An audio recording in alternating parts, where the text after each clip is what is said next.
noite. Recados paroquiais, antes da gente começar, a gente já deu um spoiler aqui. Essa semana que entra a gente tem Barraca do Cachorro Quente. Né? Vários voluntários aqui que eu tô vendo. E isso é importante para nós, porque é uma festa da comunidade, que não só espírita, mas de toda a comunidade da cidade, que de alguma forma trabalha no social. Então, essa festa, o caixa é revertido para essas associações assistenciais que estão cadastradas na FEAPP. A festa vai acontecer lá no Parque do Povo, vai começar agora, sexta-feira. Então, amanhã a gente já vai estar carregando as coisas. Vocês estão vendo ali 1000 batatas, 1000 milhos ali, porque são as coisas que a gente vai usando. Então, a gente sempre vai estar postando alguma coisa. Eu peço que vocês, se vocês não forem lá consumir, repostem, porque é o que a gente sempre escuta. Nossa, mas eu nem sabia que estava tendo festa.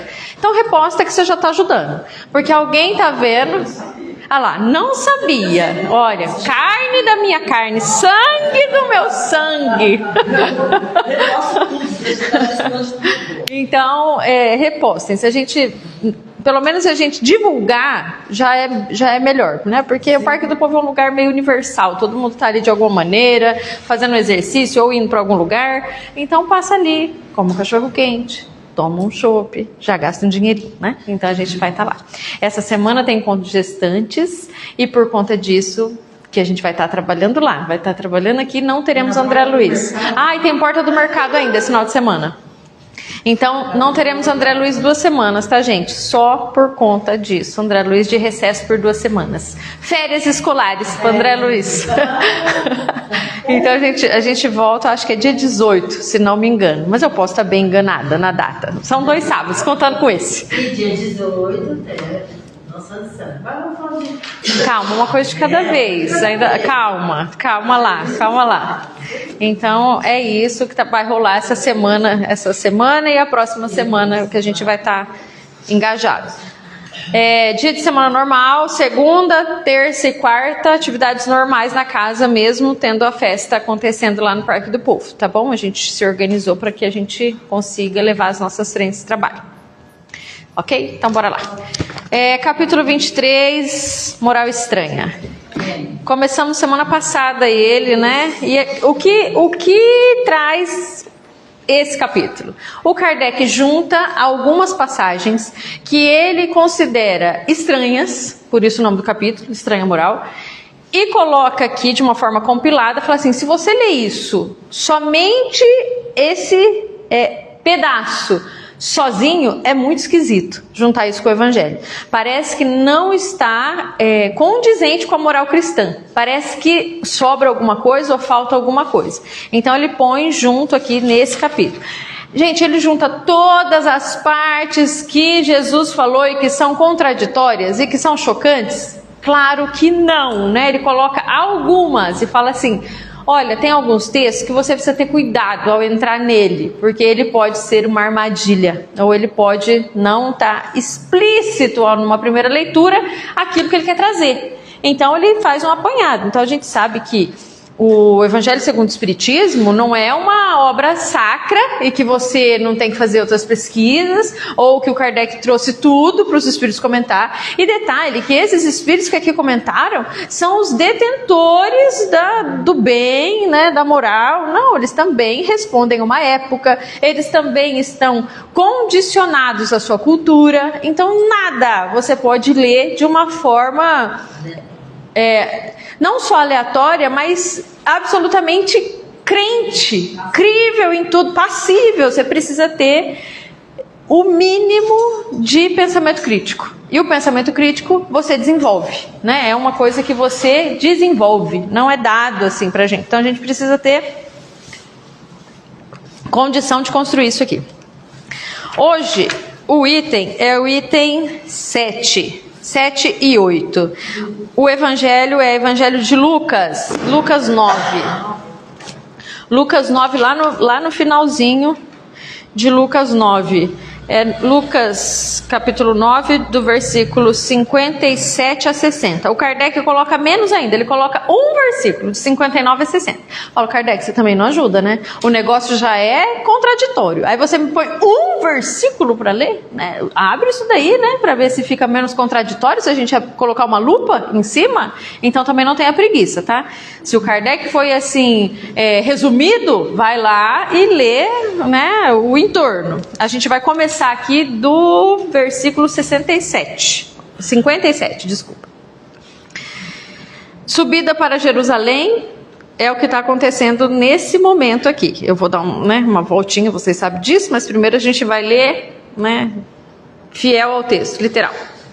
Enquanto prosseguia a viagem, alguém lhe disse na estrada: eu te seguirei para onde vás. Ao que Jesus respondeu: as raposas têm tocas, as aves do céu ninho, mas o Filho do Homem não tem aonde reclinar a cabeça. Disse ao outro: segue-me. E ele respondeu: permite primeiro enterrar o meu pai. E ele replicou: deixa os mortos enterrarem os seus mortos. Quanto a ti, vai anunciar o reino de Deus. Outro disse-lhe ainda: eu te seguirei, Senhor, mas permite primeiro despedir-me dos que estão na minha casa. Jesus, porém, lhe respondeu: quem põe a mão no arado e olha para trás não é apto do reino de Deus.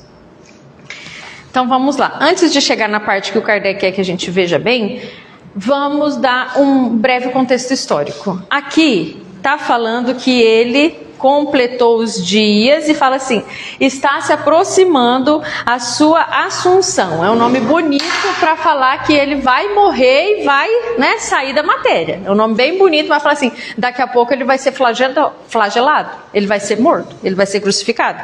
Então a gente está nesse momento. Então Jesus sai da Galileia, ou seja, ele sai da província, ele sai ali daquele local de mando de Herodes, e querendo ou não, a província não te dá tanto holofote assim, porque ele está lá na Galileia, as reuniões dele, né, são ali com comensais dali, pescadores, coletores, mercadores, são em locais, né, às vezes num lago, às vezes numa planície, às vezes numa montanha, às vezes ele vai também para Jerusalém, mas quando Lucas coloca a saída para Jerusalém, ele está colocando a ida de Jesus como essa grande viagem, né, que Lucas escreve o evangelho dele como uma grande viagem. Então todos os ensinamentos ele coloca nessa peregrinação, de saída da Galileia para a chegada em Jerusalém, e aí o martírio e morte. Então quando Lucas coloca isso daqui, ele já está falando que está mudando o tom do evangelho. Então fala assim, ele sai sai de lá e ele toma resolutamente o caminho de Jerusalém.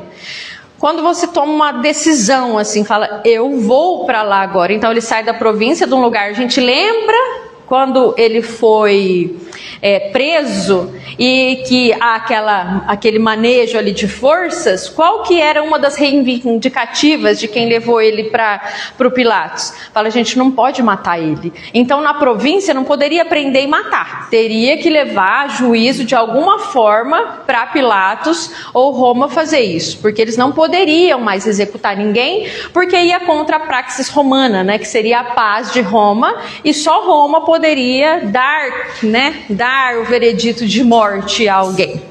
Então ele sai da Galileia, vai para Jerusalém. Então ele indo para Jerusalém muda a geopolítica da coisa, porque agora ele está sobre domínio e jurisdição de Pilatos. E Pilatos, ele que governa as centúrias, o exército romano que está ali, a Torre Antônia, todo aquele aparato governamental, é ele que manda. Ele mesmo que ele é vassalo de Roma, o poder dele ali é enorme.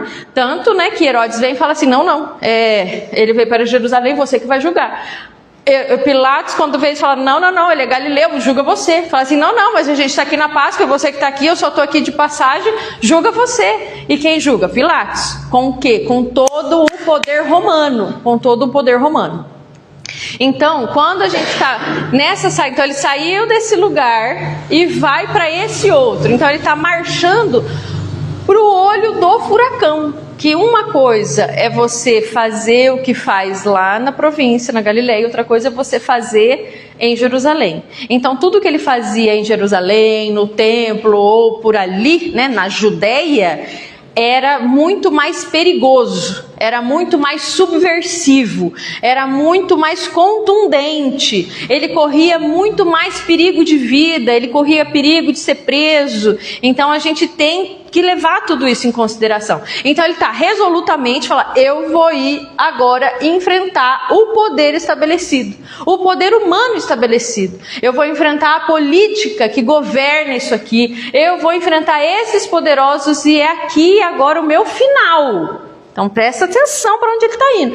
Ele não está indo para a margem do Tiberíades. Fala, vamos juntar aqui. Não. Quantos pães você tem? Quantos peixes? Vamos fazer um piquenique. Aqui eu vou ensinar algumas coisas. Não, ele está caminhando para a prisão e para a morte. Então é por isso que ele fala resolutamente. Eu vou e eu sei o que eu vou enfrentar. Tanto que ele falava, a minha hora não é chegada, a minha hora não é chegada. Não, agora é chegada a hora, é esse momento e eu não estou iludido quanto a isso. Eu sei com o que eu estou manejando e para onde eu estou indo. Sei para onde eu estou indo. Assim como tinham outros que sabiam. Vou trazer exemplos históricos aqui de outras pessoas que fizeram essa mesma marcha. Vou marchar para o olho do furacão, sabendo assim, que a possibilidade de morte é muito grande. É muito grande. Então fala que está nessa jornada. Enquanto ele está indo para esse lugar, prosseguir a viagem, alguém lhe disse na estrada. Ele está na estrada, então ele está indo resolutamente. Pensa aí, vai criando, tá, gente? Cria isso na sua cabeça. Jesus e seus discípulos, ele resolutamente indo para Jerusalém, sabendo de tudo isso, o poder que ele ia enfrentar ali, etc e tal. Aí vem lá uma pessoa animada que está na estrada. Ei, eu vou com você. Eu vou, posso ir junto? E aí ele já dá essa resposta, que a princípio parece ser um pouco assim, nossa, que hostil, né? Que hostilidade, ele é hostil, Jesus também, quando ele quer, né? Ao que Jesus respondeu, e para mim ele responde andando. As raposas têm, ele não para não, fala assim, as raposas têm covis, as aves do céu têm ninhos, mas eu não tenho onde reclinar a cabeça. Meu Jesus não é esse. Você pode criar esse Jesus, está tudo certo, é interpretação, e aí é com você mesmo. Mas para mim não, o meu Jesus está caminhando resolutamente, aí algum animado lá desce, Jesus, eu vou com você, hein? Chupando uma cana no meio do caminho. Eu vou, hein? Para mim já passa, assim, as raposas têm seus covis, as aves do céu seu ninho, mas eu não tenho onde reclinar a cabeça. Então se você quer me seguir porque você está emocionado, porque você está vendo essas pessoas vindo comigo aqui, saiba o preço do discipulado. Outra coisa, não é a primeira vez que ele fala de raposa, não é verdade? Quem que ele chamou de raposa mesmo? Herodes, isso, vocês leram, né? Herodes, ele chama Herodes de raposa, né? Quando ele fala assim, Herodes está querendo te pegar. E ele fala assim, fala para aquela raposa lá, que eu expulso o demônio, que eu faço o que faço, e vou continuar fazendo, porque não é ainda a minha hora. Mas quando chegar a hora, chegará. E ele manda esse recado para o Herodes. Ou seja, ele nunca fugiu do poder constituído também lá na Galileia, não. Nunca fugiu, né? Mas ele falou assim, eu também não vou disputar na hora que ainda não for necessária. Então ele vai e fala assim, as raposas têm covis. Você lembrando disso, que ele já falou isso para Herodes? De quem será que ele está falando? Para onde ele está indo mesmo? Ele está marchando para Jerusalém, e lá a gente tem o quê? A gente tem, né, a Torre Antônia, a gente tem o templo, a gente tem a sede ali daquela força do Sinédrio, né? A gente tem grupos ali muito, muito, muito poderosos. E aí ele fala assim, se você acha que você vai marchar comigo porque eu vou estabelecer um palácio, que eu vou ter aqui os meus súditos, que a gente vai ter a corte do rei Jesus, e você vai ter essa garantia de estar dentro de um castelo com as benesses de quem segue esse rei, eu não tenho, porque isso aí é covil. Eita, então não fica muito estranho não, né, gente? Não fica muito estranho. Você pegar tudo, não fica estranho não. Fica bem claro. A situação não é confortável, né? Essa pessoa achou que fosse uma Que foi? Aí você precisa da Dani. Vai ficar claro, né? Do que a gente tá falando aqui, do que a gente tá falando. Então ele fala isso, manda essa, fala assim, se é isso que você tá indo atrás, essa garantia, esse local, e vai me seguir, eu vou te dar só porque você me segue, esqueça, o meu caminho é de entrega, e agora, nesse momento, será de morte. E detalhe, ele sabia que ele ia fazer uma jornada bastante solitária, né? Os outros ainda não sabiam, estavam seguindo, mas não sabiam de tudo isso. Pedro ainda não negou, ainda não chegamos lá, mas qual que é a convicção dele? Nossa, onde Jesus for, eu sou o primeiro aí. Se falar que vai cortar a cabeça de Jesus, o meu pescoço é o primeiro que vai. Então a gente tem esse perfil também apresentado em Pedro, mas a gente sabe que a gente tem a felicidade de acompanhar o desenvolvimento espiritual do Pedro. E ele não fica lá, né? Ele se desenvolve. Então ele sai desse lugar de emocionado, né? E cresce, e cresce. E aí ele continua. Então, as raposas têm covis e as aves do céu, as aves têm ninhos. Pergunta, qual que era o emblema do Império Romano? A águia. Aonde a águia faz ninho? No chão, igual coruja? Não, né? No alto. É onde a águia faz ninho. Gente, ó, tá juntando todo mundo aqui, hein? Então ele fala assim, e as aves, né? E as aves fazem ninho no céu, ou seja, há uma diferença, né? Jesus não, Jesus é do caminho, Jesus é da marcha no chão, do pé de sandália, é do suor, é da transformação aqui, já, não. Eu sei que a gente tem muita essa visão, às vezes dentro de uma doutrina religiosa, que a doutrina só prega metafísica. Que é pro meu espírito, pro meu ideal, que no meu sentimento, parará. Gente, pouco importa o que você está sentindo, desde que você faça o que você tem que fazer, o seu sentimento vai acompanhar em algum momento. Não fica pensando nisso não. Não, a gente vai ter ódio mesmo, a gente vai se irritar mesmo, a gente vai ficar magoado mesmo. Isso é comum, a gente está evoluindo aqui. Então essas coisas participam conosco, fazem parte, é o nosso tempero dessa terra. A gente é temperado quando entra aqui. Então essas coisas fazem parte. Se você negá-las, a gente vira o quê? Um hipócrita. Jesus falou disso. Falou assim, cuidado com a hipocrisia. Se você nega essa parte sua, você cai. Já começa caindo. Não tirou, continua na gente e a gente não tem como lutar. Porque não está vendo. Não está vendo, então ele coloca essa distinção. Fala assim, as aves, esse pessoal muito poderoso, tem uma distância do povo, uma distância da realidade, porque eles também se colocam com um poder que não é legítimo. Todo mundo morreu que estava lá. Todo mundo foi chamado a sentar no banquete da consequência e ver realmente o que plantou nessa terra.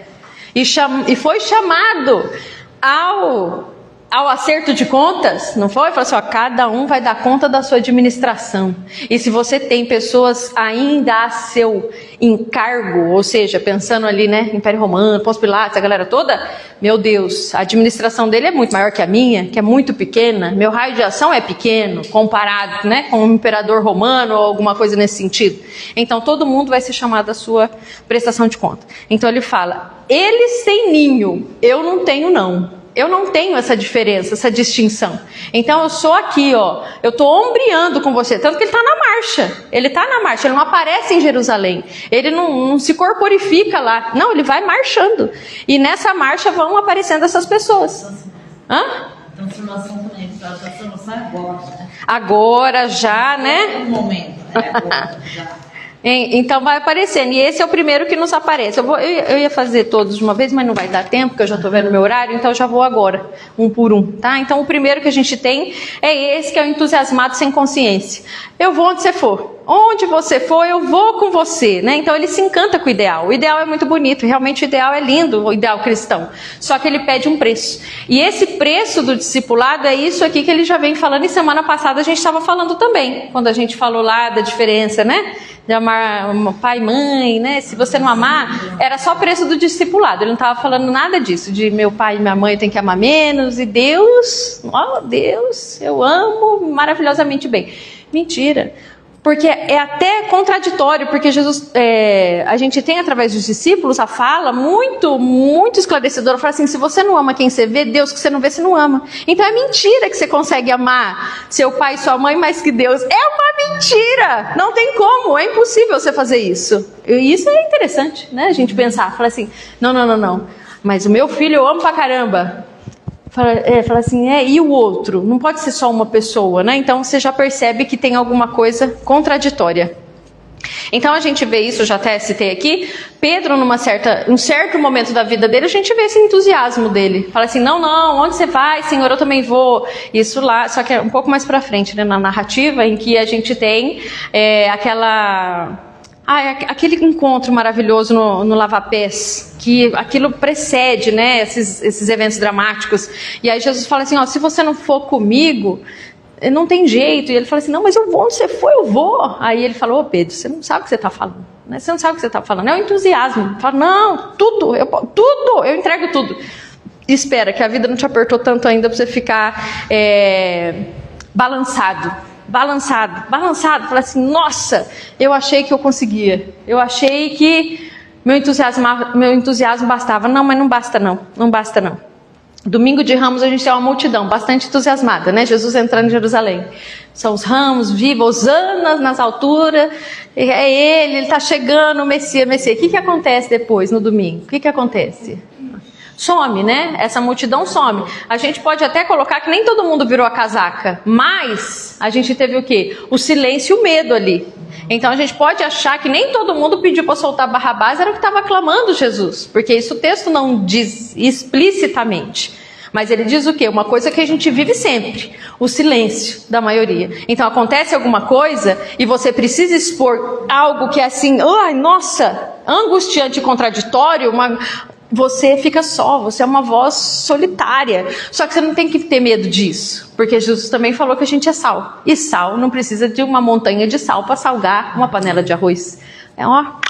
Uma pitada já faz diferença. Então, não ligue se você for uma voz solitária, né? Uma voz que soa no deserto. João Batista era único, né? Era único. Ele fala que você veio aqui, ouviu o quê? Então ele fala disso. Eu vou trazendo aqui alguns elementos também de personalidades ou mitológicas ou de literatura, porque aí vocês já vão juntando com as minhas referências, tá? Da noite, como livro e como série, tá? Então já trouxe junto, tô melhorando, entendeu? Tô fazendo agora, conectado, não vai ser no final. Tudo que a gente lê nos perpassa, né, gente? E tudo que a gente estuda nessa casa, ela atravessa os outros estudos, né? Então, semana passada, a gente estava estudando dentro do André Luiz, uma citação que ele lança lá pra gente, que ele fala o seguinte, muitas vezes a gente está perdido no dédalo dos nossos sentimentos primitivos. E a gente viu ali onde que ele estava querendo lançar a nossa ideia dentro da mitologia mesmo, né? O labirinto construído por Dédalo, dentro dele lá há um minotauro, a questão que a gente precisa saber caminhar dentro desse local para achar essa animalidade absurda que temos, não é assim, a Dirlis tem um labirinto, eu não tenho.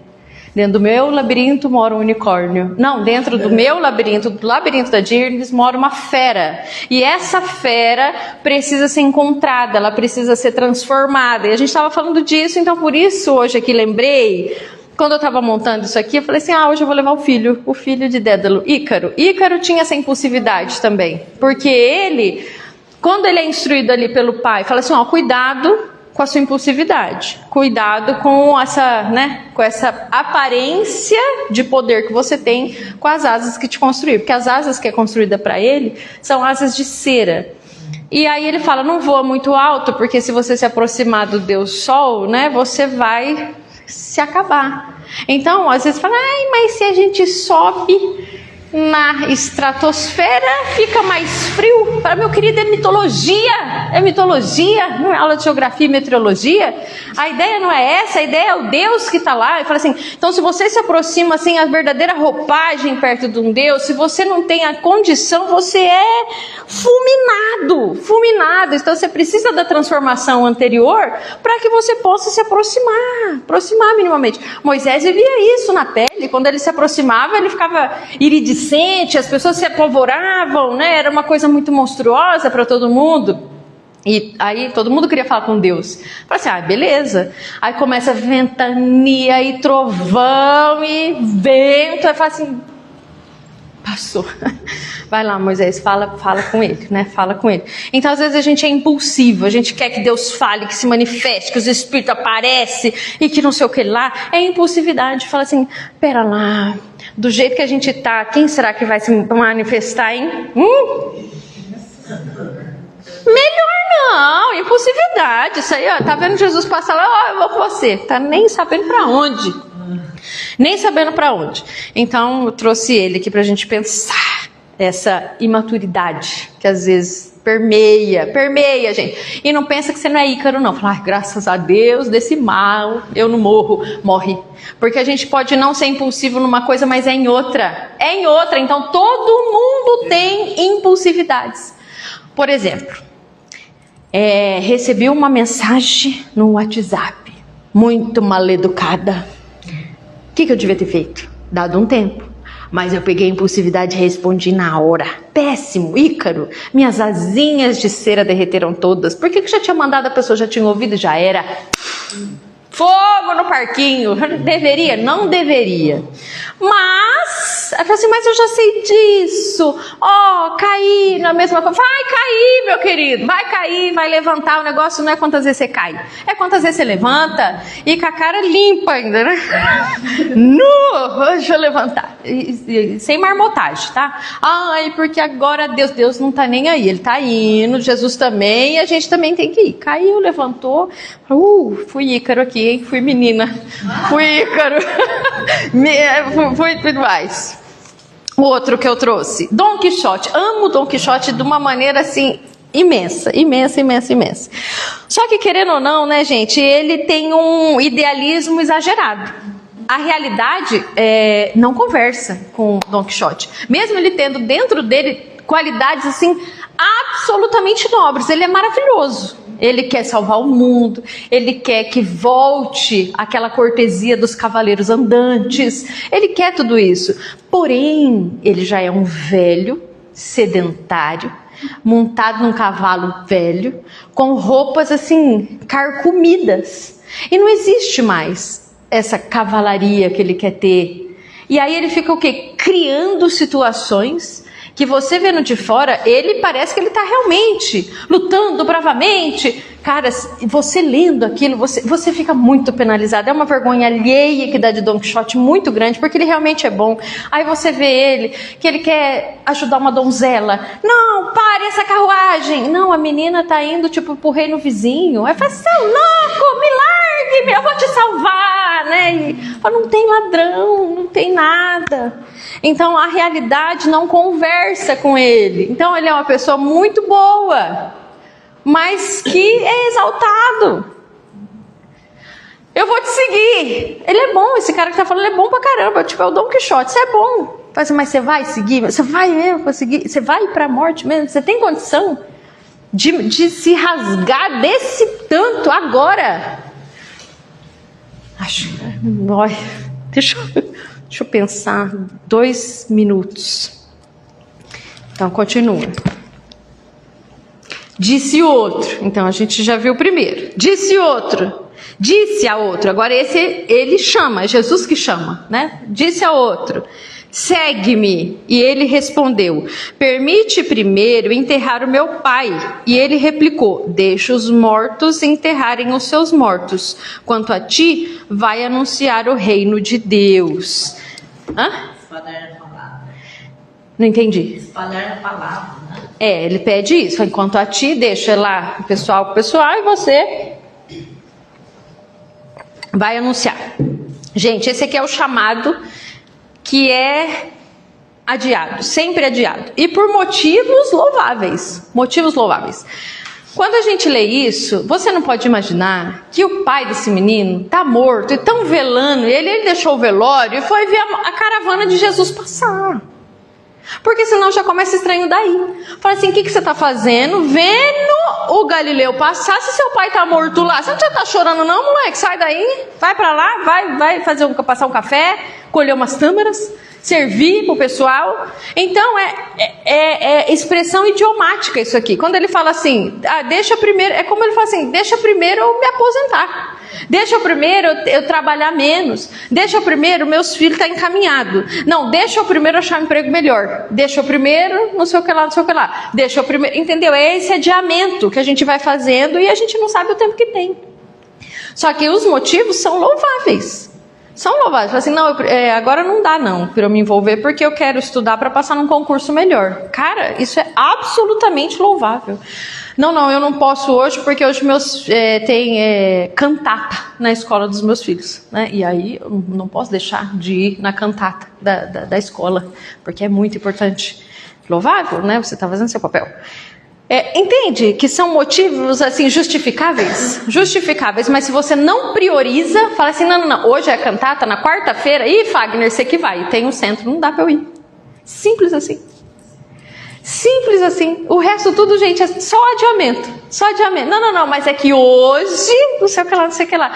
É só que a gente não prioriza. A gente não prioriza. Enquanto a gente não priorizar, a gente também vai estar adiando uma transformação que somente não adiando eu vou conseguir. Porque para fazer isso, você tem que ter uma certa coragem, você tem que saber romper as coisas, você precisa ter um determinado tipo de atitude. Senão você não consegue fazer. Você não consegue fazer. Então, e abrir mão, né? Sempre você vai abrir mão. Sim. Mas para estar no reino, você vai abrir mão de alguma coisa. Qualquer escolha que você faça, você abre mão de outras. Então, escolher é perder, sempre. Escolher é perder. Mesmo que você escolha Jesus, é perder o quê? Esses momentos familiares. Tirar uma foto da filha na cantata, vestida de acerola, né? Nossa, perdi. Ai, gente, vocês estão entendendo, né? O que eu estou dizendo. Vocês estão entendendo, né? Então, é sempre escolhas, perdas, ganhos. Só que Jesus falou assim, cuidado com o que você está juntando. Cuidado com o que você está juntando. Porque o momento vai chegar que você vai ver o que você juntou. Você vai ver o que você juntou. Então, vamos tomar cuidado. Eu acho ele é assim, ardiloso. Isso aqui, porque parece, a casca é de uma coisa muito boa que você está fazendo. Não. Uma coisa justificável. É justificável, só que isso nos paralisa.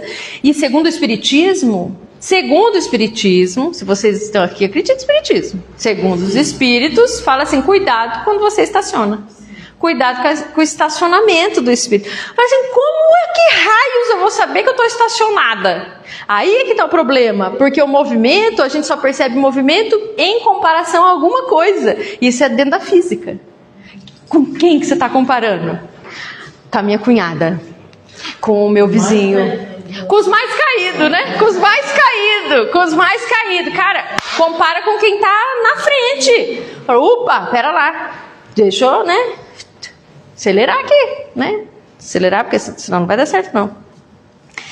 Então, esse daqui, ele vai transferindo as responsabilidades. Que pode ser para pessoas, para situações, para relógio mesmo, tempo mesmo da coisa. Como disse, sempre uma leitura atravessa outra leitura, não tem jeito, isso, né, faz parte de mim. E semana passada a gente teve um encontro literário, né, em que a gente estava lendo Shakespeare. Então, quem que eu trouxe aqui como uma referência desse que adia, e aí fica piorando a situação? Hamlet. O Hamlet é o eterno indeciso. O pai dele aparece, é bem espírita, né, essa peça, porque o pai dele aparece morto para ele. É o fantasma do pai dele que aparece e fala assim, tem corrupção lá? Se vira, arrume lá, volte lá e dê um jeito, que aquela casa está podre. E aí ele vai lá. Consegue descobrir as coisas que aconteceu, sim. Só que todo momento ele adia. Não. Mas e agora? Como que eu faço isso? Mas será? E aí ele fica, né, nos serás dele. Ser ou não seres a questão. Aí é a filosofia que emperra ele. É a política. É a indecisão. E nisso as peças vão caindo, né? Morre a Polônia, que ele gostava. Morre a coitada Ofélia. Vai morrendo assim. As coisas vão caindo. Final, todo mundo morre. Não sobra ninguém lá. Por quê? Porque ele é indeciso. Procrastinador. Não, uma hora vai dar certo. Então, né, não dá. Outro que eu trouxe aqui, esse que eu amo de paixão. Bilbo Baggins no começo da sua jornada. Bilbo Bolseiro, o Hobbit do Tolkien. Ele está muito bem obrigado na sua toca Hobbit. E como diz ele, não é uma toca qualquer. Não é um buraco enfiado no chão. Não. Aqui que a gente tem boa comida, lareira, boa música, erva da melhor qualidade. Nossa, é maravilhoso. Aí chega o Gandalf, né? Chega o Gandalf lá. Fala, vim te chamar para uma aventura. Aí fala assim, hoje eu não posso me atrasar para as coisas aqui de casa, eu não posso deixar minhas coisinhas. Eu gostaria muito, mas não vai dar. Não vai dar para eu ir. Eu queria ir, mas deixa primeiro eu jantar. Deixa primeiro a gente colher as uvas recém, né? E aí o Gandalf falou uma coisa para ele maravilhosa. Falou assim, você acha que a vida acontece aqui dentro e dentro dos seus livros? A vida acontece lá fora. Isso te capacita, mas você tem que fazer a saída. Você tem que sair daí, Bilbo. Você tem que fazer a jornada, você tem que caminhar. E ele, não. Só que o que acontece? O povo marcha. Então marcha os anões e marcha o Gandalf, né? Fala, não vou ficar te esperando, você precisa ir, mas vou ficar, vamos lá, e agora, vamos? Isso, Senhor dos Anéis. Então, ele marcha, aí ele cai em si, né? Ele fala assim, é igual o Pedro, ele fala assim, opa, pera lá, deixa eu me reorganizar aqui. Ele fala, não, eu vou, adventa. E aí ele vai, e aí muda tudo, né? E aí muda tudo, e ele é outra pessoa. Porque ele fez a decisão, né?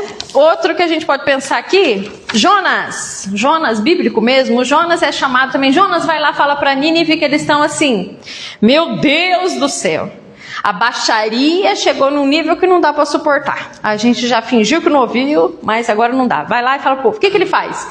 Pega um barco que vai para mais longe do que pode, ele tenta fugir de Deus, ele tenta um punhado de coisa, porque ele fala, não, esse chamado não é para mim agora não, eu não quero ser essa pessoa que leva a salvação para um povo escroto desse, grosseiro, eu quero que para eles venha o juízo. Então o que acontece? Ele tenta fugir, só que aí, né, as coisas também vão mudando e ele vai entrando de novo. Então, por isso que eu estou trazendo essas personagens, que a gente possa se perceber nessas negativas, que a gente nega, mas a gente pode o quê? Ir. Então não fica assim, eu sempre nego, como eu sou negadora, odiadora. Não, você nega, mas você desnega. Você muda, você faz diferente, você faz outra coisa. E agora temos o último.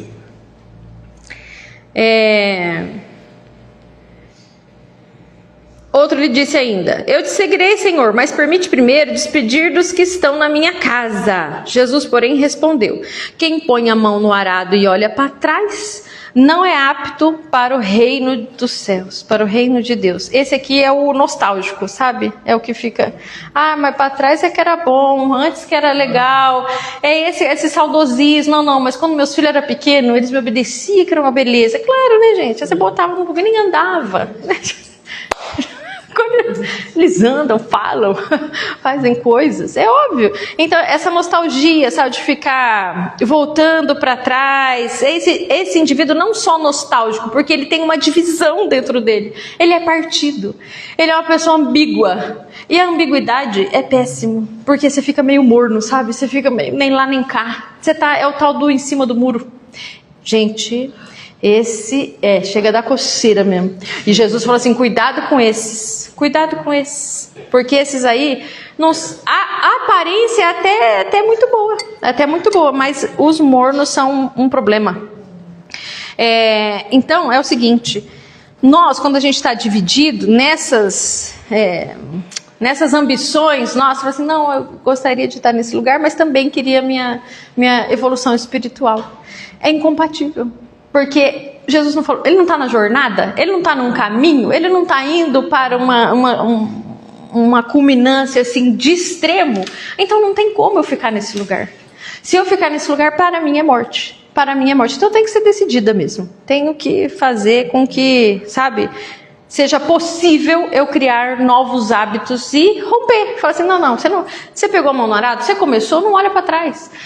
a imagem é bastante clara, assim, porque você imagina alguém que está arando com tração animal. Então você está lá em cima do boi ou puxando o boi e está arando. Não tem como você ficar virando, o bicho vai virar também. E aí a linha do arado vai ficar torta. Não tem como, então é pra frente, cara. Você quer uma plantação reta? É pra frente que você olha. Ai, mas lá atrás eu fui isso, foi, meu querido. Foi, já era, agora é pra frente, vamos andar. Tanto que Jesus falou lá para os fariseus, vocês estão aí se achando super santo? Pois saibam que as prostitutas estão passando vocês na frente no reino do céu. Caramba, e eu aqui, ai, me rasgando, falei, cara, vamos pra frente, para com isso, não liga pra pouca coisa não.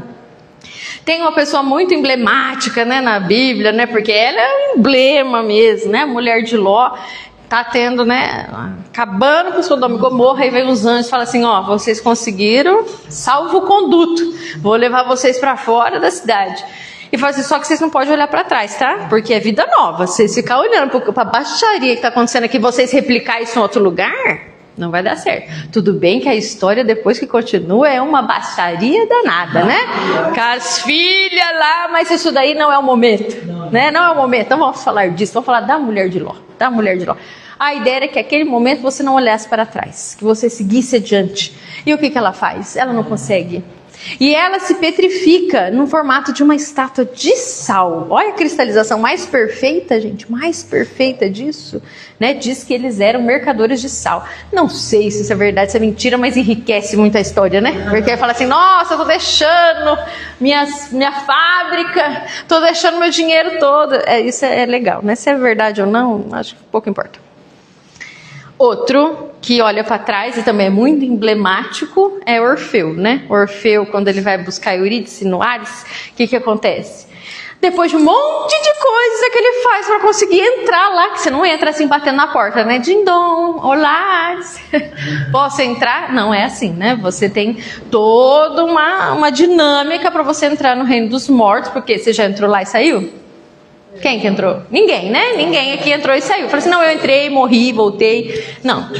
Ou você entrou, você só volta de novo pela reencarnação, meu querido. Você não fica entrando e saindo, não. Tanto que é os mortos que vêm pra cá, não é a gente que vai pra lá, não é verdade? E a gente tá o quê? No meio. Fala assim, os médiums. Porque se você entrar totalmente mesmo, sair da materialidade, aqui jaz um espírita cristão. Foi com o pai. Foi com o pai. Foi embora. Foi embora. Então Orfeu vai na busca, né, da sua amada Eurídice. E o que acontece? Ele consegue todas as coisas. Chega lá e ele, vocês sabem, ele é muito talentoso. Ele consegue encantar até Hades, né? E aí ele fala, não, tudo bem, pode ir embora. E só não olha para trás, tá? É óbvio que ia ter pegadinha, né, gente? É óbvio. É óbvio. Orfeu? Não, Bíblia de... Não. Ovídio, estamos na Grécia agora, diz. É que a gente vai, que a gente volta e não avisa, né? Não avisa onde a gente... Onde eu tô? Não, a gente tá na Grécia agora. A gente tá em Ovídio. Mas, diz, lembrei de uma coisa muito boa. Tem pessoas aqui que vão ranger os dentes, que eu sei. Mas você não ligue, porque tem uma série chamada Sandman na Netflix. E lá... Antes! Não, assiste, terminou a série. Mas não passou aquela temporada? Não, terminou, assiste. Terminou, a série encerrou. Então a gente tem o Sandman lá, que é Morpheus. Sim. E lá ele é pai de Orfeu. Gente, isso aí, por favor... É liberdade poética, tá? É liberdade poética. Dentro do espectro do Neil Gaiman, Morfeu é pai de Orfeu e beleza.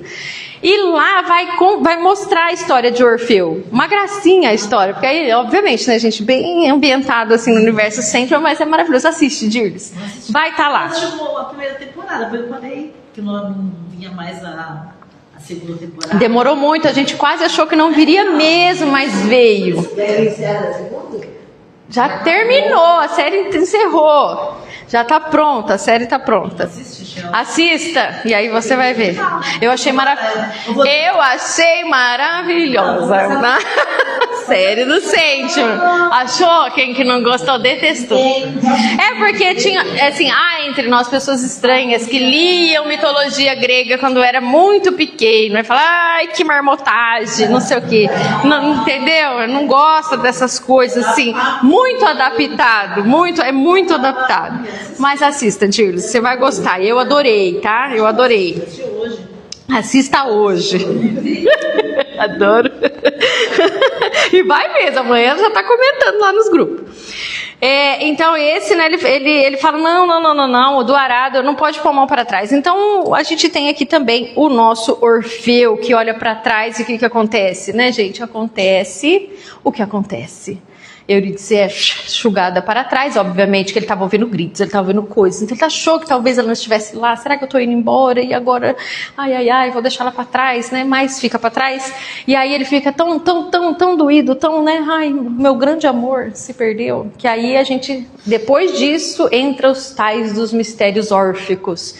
E aí, gente, aí é coisa interessantíssima, porque aí os hermetistas vão usar isso como até uma seita. Então, para você entrar, né, é um caminho árduo. Além dos herméticos, tem um livro que fala do filme?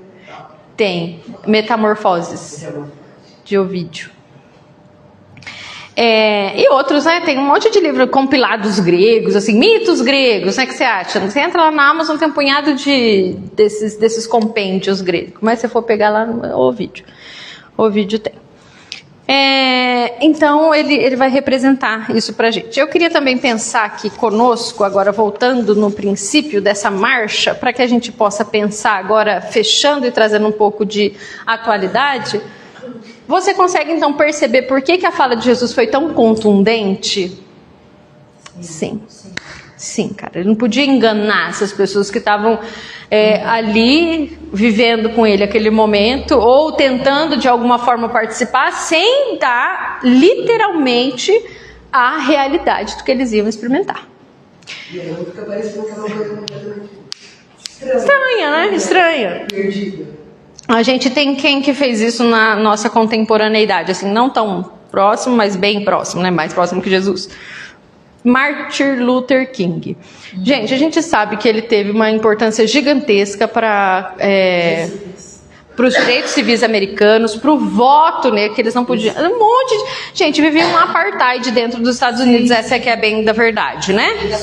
A segregação era uma coisa gigantesca e ele faz o quê? Além daqueles discursos, né, lindos que a gente tem e a gente lê aquilo lá e realmente, sabe, se motiva, ele fez algumas marchas para que essas marchas trouxessem pessoas para trazer visibilidade para a causa.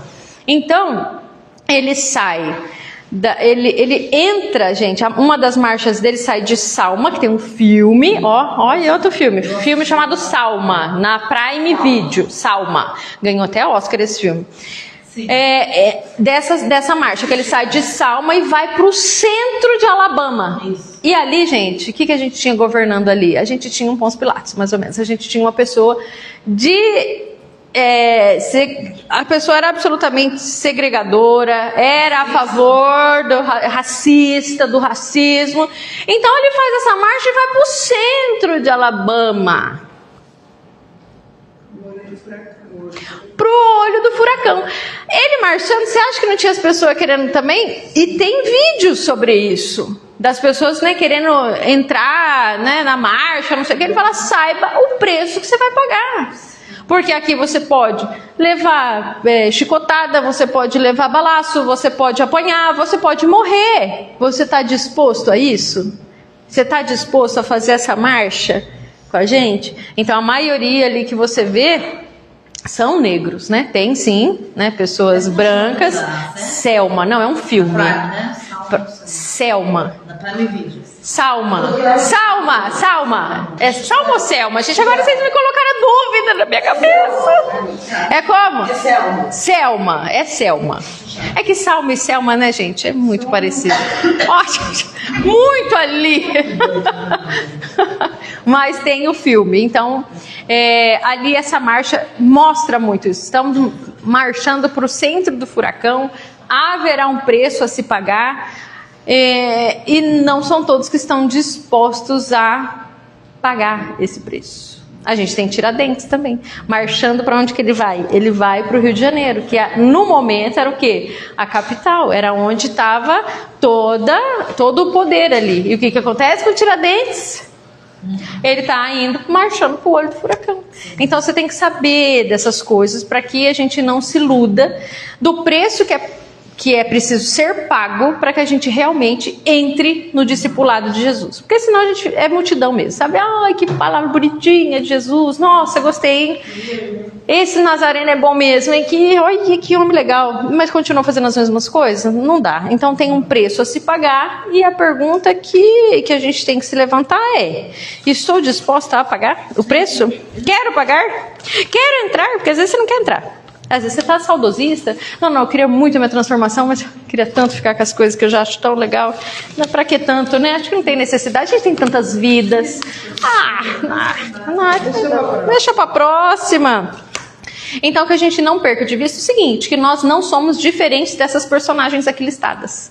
Uma hora a gente é Ícaro, uma hora a gente é mulher de Ló, uma hora a gente é impulsivo, outra hora a gente é procrastinador, outra hora a gente é muito cego, tipo um Dom Quixote. Fala assim, não, tô muito bem, dentro da bondade, louca, absolutamente maluca.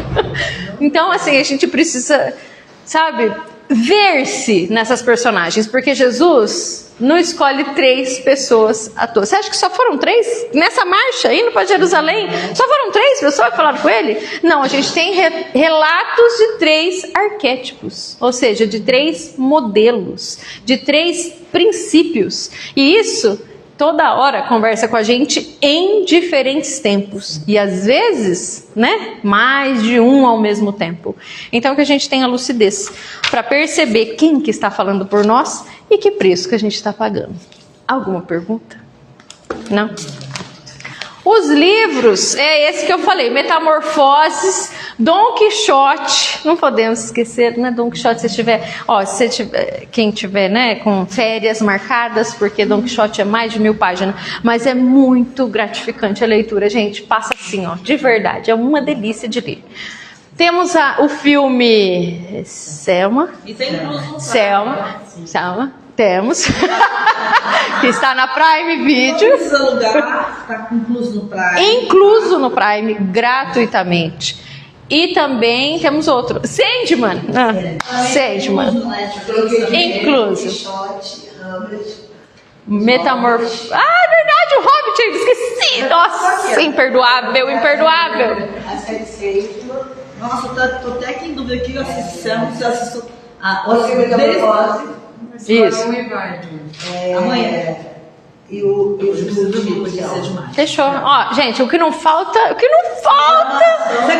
É onde vocês quiserem. Sérgio, faz tempo, começa tudo de novo. Começa de novo. Eu também comecei. Porque demorou muito, aí eu voltei, Dirce. Então, eu falei assim, já esqueci. Já teve série que eu tô seguindo, que eu tive que começar de novo. Porque falaram, não dá, né? Eu também sou dessas. Eu voltei. Essa eu voltei. Então, ok, gente, vamos orar, porque é só Deus na nossa causa.